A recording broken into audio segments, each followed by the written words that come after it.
నమస్తే అందరికీ. ఈరోజు నేను హోమ్ మేడ్ గీ మీ అందరికీ షేర్ చేసుకుంటున్నాను. Pure and organic way. మాకు ఇక్కడ కౌ మిల్క్ అవైలబుల్. కంటైనర్లో మనం స్టోర్ చేసుకోవాలి రోజు చిలుక్కున్న వెన్న. ఎప్పుడైతే హాఫ్ కిలో గీ అవుద్ది అనుకుంటామో దాన్ని ఒక మందపాటి గిన్నెని తీసుకొని దాంట్లో వేసుకొని స్టవ్ అనేది మీడియం ఫ్లేమ్లో పెట్టుకోవాలి. సో అది అలా కొంచెం కొంచెం మెల్ట్ అవుతూ కరుగుతూ ఉంటుంది. ఎందుకంటే దీని ద్వారా నెయ్యి సరిగ్గా మరిగి వస్తుంది. అంతేకాకుండా మంచి టేస్టీ గీ ప్రిపేర్ అవుతుంది.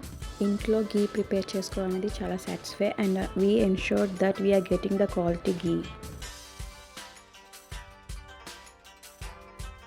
సో ఇలా మనకి లైట్ గోల్డెన్ కలర్లో చేంజ్ అవుతూ ఉంటుంది. కిచెన్ కంప్లీట్గా ఆ అరోమాతో ఫిల్ అయిపోతుంది. మనకి ఫ్లేవర్ యాడ్ అయిపోయి డెలిషియస్ స్మెల్ అనేది వస్తుంది. ఈ ప్రాసెస్ అనేది 30 to 45 minutes పడుతుంది. సో మనం అయిపోయిన తర్వాత ఇలా ఒక గ్లాస్ జార్లో తీసుకోవాలి. సో అది కూల్ అయిన తర్వాత మనకి కంప్లీట్ గీ అనేది ప్రిపేర్ అయిపోయినట్టే.